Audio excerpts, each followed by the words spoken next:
你知唔知真正決定你衰老速度嘅，唔係面上有幾多皺紋，而係血管仲有冇彈性。好多人呢30歲皮膚好靚嘅，但佢血管已經開始積舊。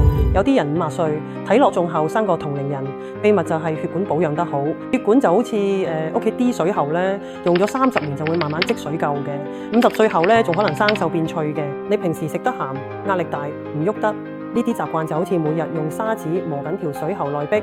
年年月咁磨，血管就會變硬、變窄，甚至爆裂。一旦失死咧，心梗、腦梗、腎衰竭咧就會突然殺埋嚟，到時咧想補救都遲嘅。點解血管會咁易老呢？第一係血壓，高壓長期超過140，血液就會日日夜夜撞擊血管內壁，內膜一受損，膽固醇就會堆積變成斑塊。特別係高壓正常但係低壓長期高過90嘅人咧，血管彈性已經開始差，更加要嚴格控制。第二係血糖，血糖高就好似沙子咁，不停摩擦血管壁，時間一長，血管就會又硬又脆，失去彈性，到時連小傷口都好難愈合。第三係情緒。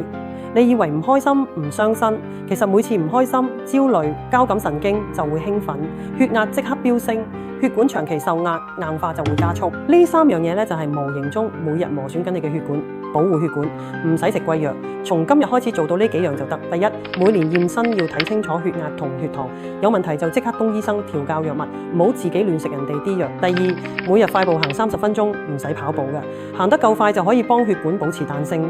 第三，飲食清淡啲，少鹽少油少糖，多啲菜同粗糧。第四咧，每晚瞓足7到8個鐘，因為瞓得好，血壓先會穩，血管先有時間自我修復。保護血管唔係為咗長生不老，而係為咗60歲仲行得，80歲仲坐得穩。血管一好，全身臟器都好，呢個先係真正嘅延年益壽。